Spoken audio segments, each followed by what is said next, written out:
Hello everyone, this is me Shalini. Welcome to the legal lens. I hope कि आपकी exam की preparation बहुत अच्छी चल रही होगी। और इस बार राजस्थान जुडिशियल सर्विसेज में आपका ट्रांसफ़र ऑफ प्रॉपर्टी एक्ट भी आने वाला है, और इसी के साथ साथ उत्तराखंड जुडिशियल सर्विसेज में भी टीपीए जो है वो आपके सिलेबस में है। तो उसी के लिए हम आज एमसीक्यू बेस्ड क्वेश्चनर को सॉल्व करने वाले हैं, जो आपके एग्ज़ाम के लिए काफ़ी हेल्पफुल होने वाला है। तो इस वीडियो को लास्ट तक ज़रूर देखिएगा, और ये आपके रिवीजन पर्पज़ के लिए बहुत इंपॉर्टेंट है, क्योंकि किसी भी सब्जेक्ट का जब हम एमसीक्यू लगाते हैं तो ही हमें पता चलता है कि हमारी तैयारी किस लेवल की है। तो आप चाहें तो वीडियो को पॉज करके आप अपनी तैयारी को भी चेक कर सकते हैं। पहले आप अपने आंसर, देन यहाँ पे जो आंसर बताए जाएंगे आप उनको से मैच कर सकते हैं, क्योंकि टीपीए जो है वो ऑब्वियसली आपने लॉ कॉलेजेस में भी पढ़ा होगा, और आप एग्ज़ाम के लिए प्रिपेयर कर रहे हैं तो आपका टीपीए तो तैयार ही होगा। और ये बहुत ही ईजी सा एक्ट है, बहुत टफ नहीं है, ना मेजर में आता है, बहुत ही कह सकते हैं बहुत ही अच्छा है, बहुत ईजी इसकी लैंग्वेज है, अंडरस्टैंडिंग है। तो स्टार्ट करते हैं हम अपना सेशन। हमारा पहला क्वेश्चन होने वाला है, बेसिक्स है, ठीक है। The transfer of property act governs transfers between. तो जब हम प्रियम्बल पढ़ते हैं तो तभी हम देखते हैं कि वहाँ पे टीपीए जो है उसके बारे में बात करता है कि ये जो ट्रांसफ़र ऑफ प्रॉपर्टी टीपीए में इधर से उधर की जाती है, ठीक है, कन्वीनियंस किया जाता है, तो वो जो ट्रांसफ़र है वो किसके बीच में होता है। लिविंग पर्सनस ओनली, ऑप्शंस आपके दिए हैं, living persons only, living persons and transfer bye operation of law, living persons and transfer bye order of the court, fourth option दिया है ऑल ऑफ अबव। तो यहाँ पे जब आप देखेंगे तो फर्स्ट ऑप्शन जो होगा वो आपका करेक्ट होगा, लिविंग पर्सनस ओनली, क्योंकि ये जो है वो इंटरवाइवस ट्रांसफ़र होता है। और आप सेक्शन 5 को एक बार रीड करेंगे तो वहाँ पे दिया भी है कि in the following sections transfer of property means an act by which a living person conveys the property. तो ये ध्यान दीजिएगा कि लिविंग पर्सनस के बीच में ही प्रॉपर्टी का ट्रांसफ़र होता है under the transfer of property act. और इसी वजह से नॉन टेस्टामेंट्री इंस्ट्रूमेंट्स भी कहा जाता है, जिनके थ्रू ट्रांसफ़र ऑफ प्रॉपर्टी होती है। यहाँ पे आप देखेंगे कि विल जो है वो विल का जिक्र जो टीपीए में नहीं किया गया है, क्योंकि वो क्या है कि वो एक लिविंग पर्सन से दूसरी लिविंग पर्सन, लेकिन वो इफेक्टिव कब होता है, वो डेथ पे इफेक्टिव होता है। तो यहाँ पे ये चीज़ है कि आप नॉन टेस्टामेंट्री इंस्ट्रूमेंट्स का तो ये ध्यान रखिएगा कि टीपीए जो है वो गवर्न करता है transfers between living persons only. आते हैं नेक्स्ट क्वेश्चन पे। नेक्स्ट क्वेश्चन बात करता है immovable property does not include, ठीक है। तो कहाँ पे दिया गया है इमूवेबल प्रॉपर्टी की डेफिनेशन जो है वो आपको सेक्शन 3 में इंटरप्रिटेशन क्लॉज में देखने को मिलती है, और वहाँ पे एक एक्सक्लूडिंग डेफिनेशन दी हुई है, नेगेटिव डेफिनेशन दी है कि immovable property does not include standing timber, growing crops और grass.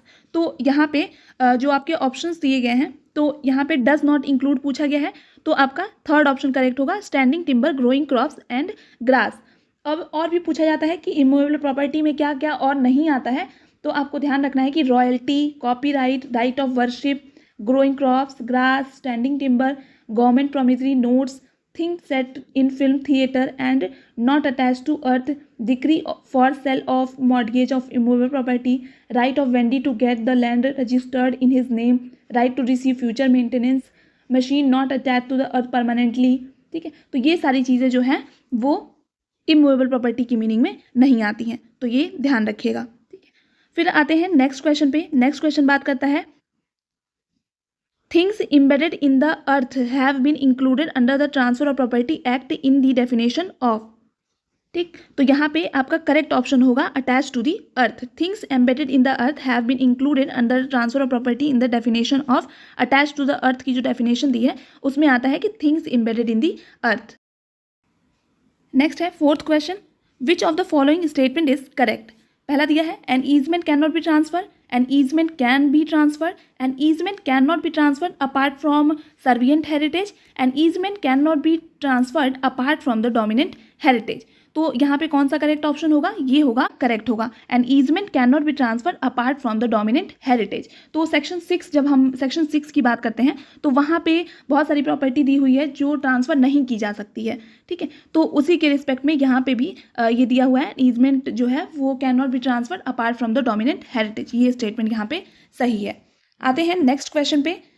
When the owner of the property elects to dissent from the transfer under section 35 of the Transfer of Property Act, then the disappointed transferee is entitled to the compensated when the तो option यहाँ पे दिया है, transfer is for consideration, transfer is gratuitous and the transferor has died before election, transfer is gratuitous and the transferor has become incapable of making a fresh before transfer before the election, and fourth option दिया है all of these.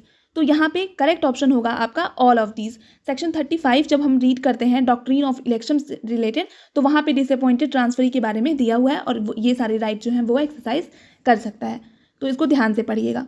ठीक, अब आते हैं next question पे। Sixth question क्या दिया है, condition restraining the alienation under section 10 of the TPA makes दी। तो हम जानते हैं कि सेक्शन 10 जो है वो कंडीशन रेस्ट्रेनिंग एलिनेशन के बारे में बात करता है।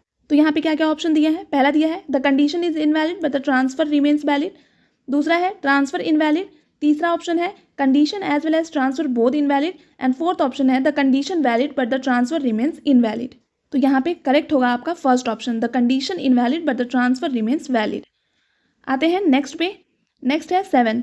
ठीक है, सेवेंथ क्या है, A transfers his house worth 10 lakh rupees to be in lieu of an agricultural field worth 4 lakh rupees and 6 lakh rupees as cash, this transfer is.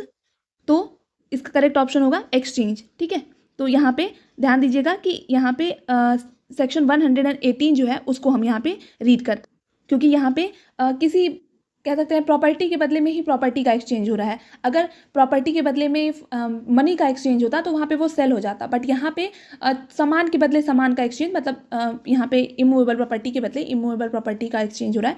तो इस वजह से यहाँ पे आप देख सकते हैं कि यहाँ पे एक्सचेंज होगा। ठीक है, और एक्सचेंज से रिलेटेड सेक्शन कौन सा है, तो 118 है, इसको भी ध्यान रखना है। नेक्स्ट क्वेश्चन पे आते हैं।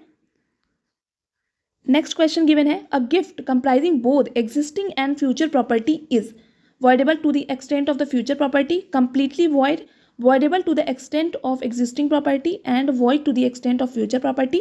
फोर्थ ऑप्शन है void to the extent of future property। तो यहाँ पे हमारा करेक्ट ऑप्शन होगा fourth, void to the extent of future property, क्योंकि गिफ्ट में फ्यूचर प्रॉपर्टी का ट्रांसफर नहीं होता है, एग्जिस्टिंग प्रॉपर्टी का होता है। इससे रिलेटेड सेक्शन कौन सा है, 124। तो ये ध्यान से एक बार पढ़ लीजिएगा। Next, under the transfer of property act, a gift of tangible immovable property of the value less than 100 rupees can be made। तो यहाँ पे रजिस्ट्रेशन के रिगार्डिंग बात पूछी जा रही है। by a registered instrument attested by at least 2 witness, either by oral agreement or by registered instrument। Third है by registered instrument only। Fourth option है by oral agreement accompanied with delivery of possession। तो यहाँ पे correct option होगा आपका by a registered instrument attested by at least 2 witnesses। और इससे related section कौन सा है, तो सेक्शन 123 है। नेक्स्ट क्वेश्चन है, in case of transfer of property depending on a condition precedent the transfer takes place when the condition is. यहाँ पे ऑप्शंस दिए हैं, wholly fulfilled, substantially fulfilled, strictly fulfilled, partially fulfilled या completely fulfilled. तो ये आप देखेंगे सेक्शन 26 जब आप वहाँ पे पढ़ेंगे तो वहाँ पे कंडीशन प्रेसिडेंट के बारे में दिया गया है। तो यहाँ पे करेक्ट ऑप्शन होगा second, that is substantially fulfilled. आते हैं नेक्स्ट क्वेश्चन पे। नेक्स्ट क्वेश्चन बात करता है, how many sections and chapters are there in the transfer of property act 1882। तो टोटल कितने सेक्शंस दिए हुए हैं, तो यहाँ पे आपका करेक्ट ऑप्शन होगा 137 सेक्शंस हैं जो कि 8 चैप्टर्स में डिवाइडेड है। इसी के साथ साथ आपको कुछ एडिशनल इन्फॉर्मेशन भी जाननी चाहिए, लाइक जो इमूवेबल प्रॉपर्टी से सिर्फ डील करता है वो कौन से सेक्शन है, जो इमूवेबल और मूवेबल दोनों से डील करते हैं वो कौन से सेक्शन है, क्योंकि यहाँ से भी क्वेश्चन बन जाता है। तो मूवेबल और इमूवेबल से जो डील करते हैं प्रॉपर्टीज़ के ट्रांसफर से रिलेटेड वो हैं आपके सेक्शन 5 to 37, और जो प्रिंसिपल सिर्फ इमूवेबल प्रॉपर्टी से डील करते हैं वो आपके 38 से लेके 53A तक दिए हुए हैं। तो ये ध्यान रखिएगा। ठीक, और इसमें टोटल 8 चैप्टर हैं। तो चैप्टर 1 जो है वो आपका प्रिलिमिनरी बताता है। चैप्टर 2 में जनरल प्रिंसिपल्स दिए हैं जो 5 से लेके 53 तक दिए हुए हैं। फिर आपका सेल आता है जो चैप्टर 3 में दिया है 54 से 57। फिर मॉर्गेज 58 से 104 जो चैप्टर 4 में दिया है। फिर है लीज जो 105 से 117 तक दिया हुआ है चैप्टर 5 में। एक्सचेंज जो है 118 से 121 में दिया हुआ है, ये चैप्टर 6 है। फिर आता है आपका गिफ्ट जो 122 से लेके 129 तक दिया है, चैप्टर 7 में गिवन है। फिर आता है लास्ट में एक्शनेबल क्लेम जो 130 से लेके 137 तक गिवन है और चैप्टर 8 में दिया गया है। ठीक है, तो ये सारे चैप्टर्स थे। अब आते हैं नेक्स्ट पे। नेक्स्ट क्या है, when the transfer of property act came into force. तो कब आया था, यहाँ पे डेट्स दी हुई हैं 1 जनवरी 1882, 1 जुलाई 1882, 1 September 1882 and 31 December 1882. So the correct option is second, that is 1 July 1882. और ये कहाँ पे गिवन है? ये आपका सेक्शन 1 जो है उसमें गिवन है। आते हैं नेक्स्ट सेक्शन पे। नेक्स्ट है the transfer of property act 1882 extend in the first instance to the whole of India except the territory which immediately before the 1st November 1956 were comprised part B state or in the states of। तो यहाँ पे आपका correct option जो होगा वो होगा Mumbai, Punjab and Delhi. Second option आपका correct होगा। और ये भी ध्यान रखिएगा कि ये तो अब जो है होल ऑफ इंडिया पे एप्लीकेबल है, तो ये जम्मू एंड कश्मीर वाला जो कॉन्सेप्ट है ये कम्प्लीटली डिलीट हो चुका है। आते हैं नेक्स्ट सेक्शन पे। नेक्स्ट क्या बात करता है? For the attestation how many witnesses are required. तो यहाँ पे अटेस्टेशन की डेफिनेशन दी हुई है, तो वहाँ पे कितने विटनेसेस की रिक्वायरमेंट होती है for the purposes of transfer of property under TPA. तो करेक्ट ऑप्शन होगा सेकेंड, दैट इज 2 और more person. Next, what is not necessary for attestation.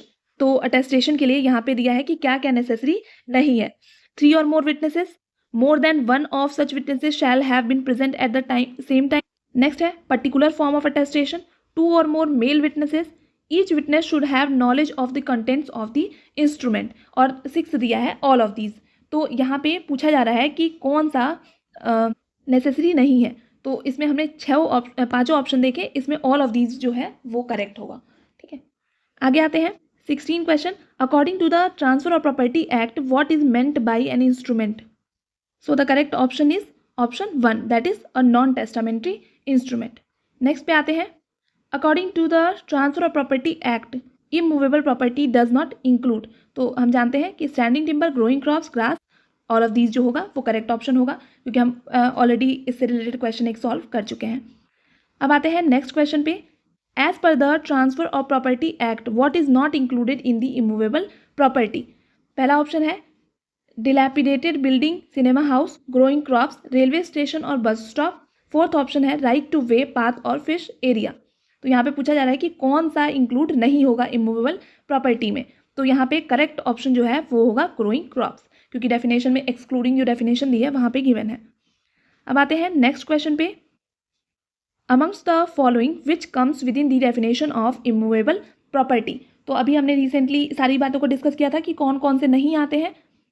तो यहाँ पे क्या क्या दिया है? Royalty and copyright, standing trees of shisham and sagaun, trees of mangoes and black plum jamun, easementary right on land and the right to way path. ठीक है, तो यहाँ पे 19 का जो करेक्ट ऑप्शन होगा वो होगा 6, 3 एंड 4। ठीक है, ये जो है इमूवेबल प्रॉपर्टी की डेफिनेशन में आएंगे।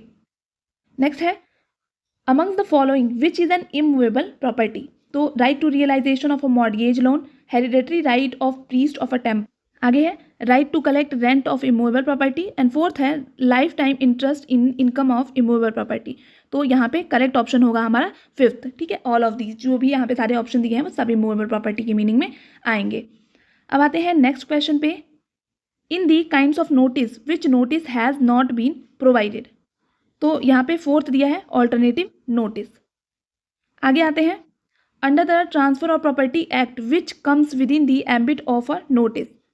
तो करेक्ट ऑप्शन होगा पहला, the instrument is compulsorily registrable and it has been registered. Next है among the following which comes with in the ambit of an actionable claim. तो एक्शनेबल क्लेम को भी 3rd में डिफाइन किया गया है। अब एक्शनेबल क्लेम में यहाँ पे पूछा जा रहा है कि कौन कौन सा आएगा। ठीक है, तो यहाँ पे क्या क्या दिया है? Claim of unsecured debt, claim of mere possibility of मीन profits, right to get compensation and copy right of a book. तो यहाँ पे हमारा करेक्ट ऑप्शन होगा 3, that is claim of unsecured डेब्ट। तो जब हम डेफिनेशन पढ़ते हैं एक्शनेबल क्लेम की, तो वहाँ पे भी गिवन है mean actionable claim means a claim to any debt other than a debt secured by mortgage of immovable property. तो यहाँ पे other than a secured mortgage मतलब अनसिक्योर्ड डेट की बात कही जा रही है। ठीक है, अब आते हैं नेक्स्ट क्वेश्चन पे। नेक्स्ट दिया है in what section the transfer of property act actionable claim has been defined. तो एक्शनेबल क्लेम को इंटरप्रिटेशन क्लॉज जो सेक्शन 3 दिया हुआ है वहाँ पे डिफाइन किया गया है, तो ये ध्यान रखिएगा। अब आते हैं नेक्स्ट पे, what is meant by actionable claim. ठीक है, तो यहाँ ऑप्शन क्या क्या है?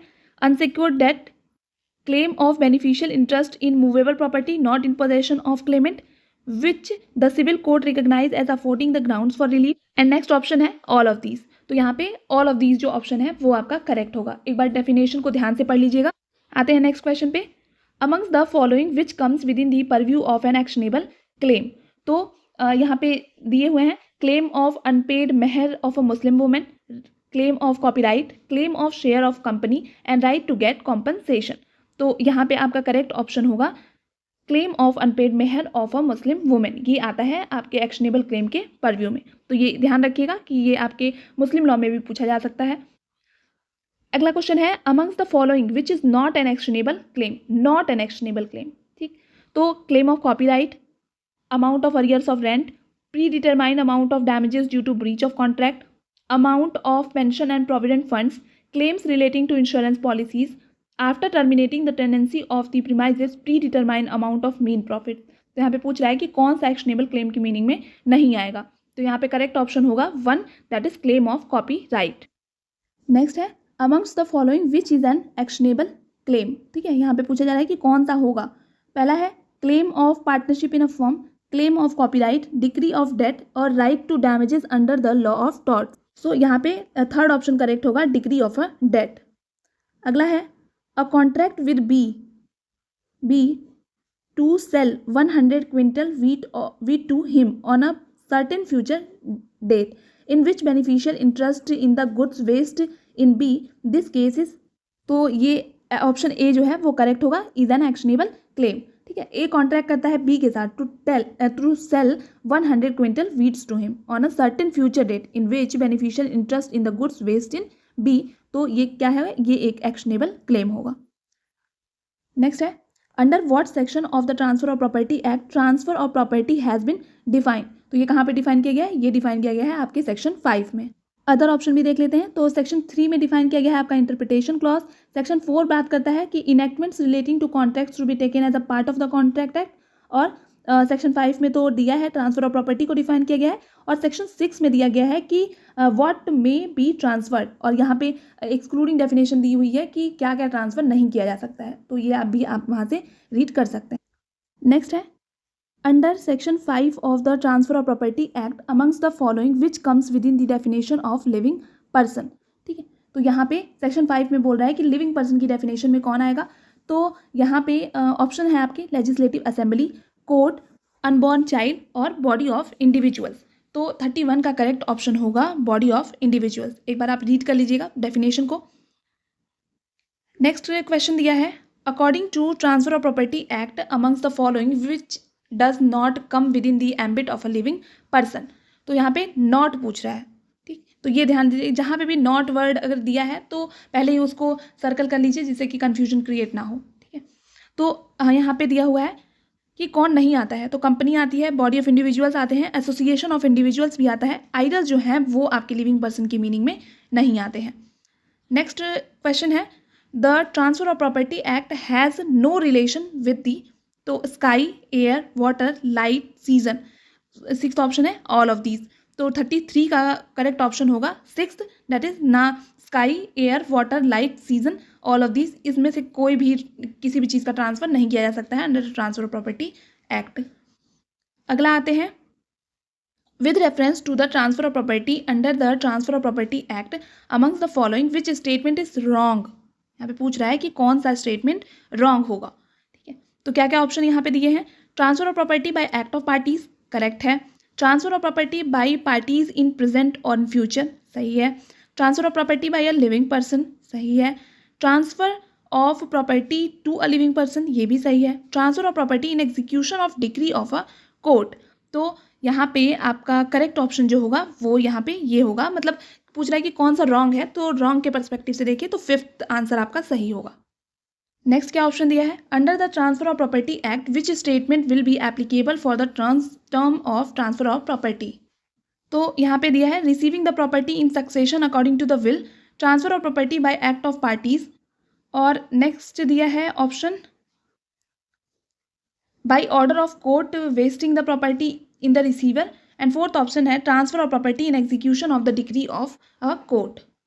So the correct option is option 2, that is transfer of property by act of parties। Next है amongst the following which statement is false। ठीक है, तो यहाँ पे क्या कह दिया है, फॉल्स पूछ रहा है.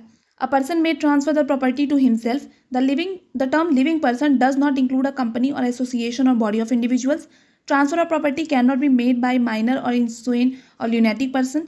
In every circumstance, in case of transfer of property, it is not necessary that the age of the parties should be 21 years or more. तो यहाँ पे करेक्ट ऑप्शन होगा second. The term living person does not include a company और association और body of individuals. Next, in which section of the Transfer of Property Act what property may be transferred has been provided. So the correct option is 1 section 6 में दिया है. ठीक है, यहीं पे दिया हुआ है कि कौन कौन सी प्रॉपर्टीज का ट्रांसफर नहीं हो सकता है. नेक्स्ट क्वेश्चन है, under the transfer of property act what property may be transferred. तो दिया है public office, a property which has not been prohibited by law for transfer, pension और चांस ऑफ सक्सेशन. तो यहाँ पे करेक्ट ऑप्शन होगा आपका second, that a property which has been prohibited by law for transfer. तो वो property की जो है वो ट्रांसफर. नेक्स्ट क्वेश्चन है, under section 6 of the transfer of property act what property may be transferred. Option क्या है, an interest in property whose use is limited to the owner himself only, right to re-entry, mere right to bring a suit and right to re-entry to the owner for breach of a condition subsequent and right to future maintenance. तो 39 का correct option होगा fourth, that is right to re-entry to the owner for breach of a condition subsequent. ठीक है, अब आते हैं next question पे. Next question में आपका दिया है, under the transfer of property act which interest is not transferable. यहाँ पे ऑप्शंस हैं, vested interest, contingent interest, interest of a lease holder.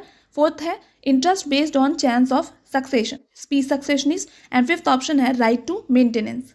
So the correct option is option 4, interest based on chance of succession, that is speech सक्सेशनिस्ट. Next है, out of the following which statement is false. Stipend and pensions cannot be transferred. An easement cannot be transferred with the dominant heritage. Right to future maintenance cannot be transferred. Mere right to bring a suit cannot be transferred. So the correct option is option 2. An easement cannot be transferred with the dominant heritage. Next, under section 7 of this act, for transfer of property, it is not necessary that in every circumstance the transferable property must be his own. That person must be major. That person must be sane. That person must be competent to contract. तो 42 का correct option, एक बार आप भी video को pause करके answer दे सकते हैं. तो यहाँ पे करेक्ट ऑप्शन होगा 1, in every circumstance the transferable property must be his own. किसी और की प्रॉपर्टी को कोई और ट्रांसफर नहीं करेगा. ठीक है, आते हैं नेक्स्ट क्वेश्चन पे. नेक्स्ट क्या दिया है, ओरल ट्रांसफर ऑफ प्रॉपर्टी. ठीक है, oral transfer of property may be made, may not be made, may be made when a writing is not expressly required by law, for example transfer of movable property. Fourth option है, oral transfer of immovable property may be made when such property price is less than 100 rupees. तो यहाँ पे 43 का correct option होगा, यहाँ पे fifth option दिया है both 1 and 2 and six option है 3 and 4. तो करेक्ट ऑप्शन यहाँ पे सिक्स्थ होगा. यहाँ पे ये जो दोनों ऑप्शन दिए हुए हैं इसको ध्यान से पढ़िएगा कि मूवेबल और इमूवेबल प्रॉपर्टी दोनों ही की जा सकती हैं अगर वैल्यू लेस देन 100 रुपीज़ है यहाँ पे. और यहाँ पे राइटिंग में कोई एक्सप्रेस नहीं किया गया है कि ट्रांसफ़र मूवेबल प्रॉपर्टी का राइटिंग में ही होना चाहिए, तो वहाँ पे ओरली भी ट्रांसफ़र किया जा सकता है. आते हैं नेक्स्ट क्वेश्चन पे. नेक्स्ट क्या बात करता है, A transfer his property to B with the condition that B shall never transfer his property to anyone. The transfer of property act, transfer of property is, options हैं आपके void, voidable, unlawful, lawful but the condition is void. तो correct option fourth होगा, lawful होगा but the condition is void. ये section 10 के respect में है तो इसको भी ध्यान रखिएगा, जो कंडीशन रेस्ट्रेनिंग एलिनेशन है वो. आते हैं नेक्स्ट पे. A transfers his immovable property to B with the condition that B shall not transfer his property to anyone except C. The transfer of property is, option 2 is correct, lawful but the condition is void. Next question है, A is the owner and occupant of a residential house and a plot of land adjacent to it. A sells this plot to B with the condition that B will keep certain half portion of this plot vacant and open so that air, light and heat of the sun may not be obstructed. The contract of transfer of property, options है, will not be enforceable against the purchaser B. Second option, will be enforceable against purchaser B, lawful but the condition will be void. And fourth है will be voidable. तो यहाँ पे आपका कौन सा correct option होगा? तो सेकेंड ऑप्शन करेक्ट होगा, will be enforceable against purchaser B, और इसके लिए करेक्ट आंसर सेक्शन होगा 11, तो ये भी ध्यान रखिएगा। आते हैं नेक्स्ट क्वेश्चन पे। A gives on lease his shop to B with the condition that if B will be declared insolvent and he will sublet his shop, B shall lose right of lease. This contract of lease, तो यहाँ पे options क्या क्या दिए हैं? Will be lawful but the condition will be void, will be lawful including the condition, will be voidable and will be void and unlawful. तो second option जो है वो करेक्ट होगा, will B lawful including the condition, और ये section कौन सा है? रिलेटेड सेक्शन है 12, तो ये भी ध्यान रखिएगा। आते हैं नेक्स्ट क्वेश्चन पे। नेक्स्ट क्या है? नेक्स्ट यह है, in which section of the transfer of property act restriction repugnant to interest created has been provide. So the correct option is 3, section 11।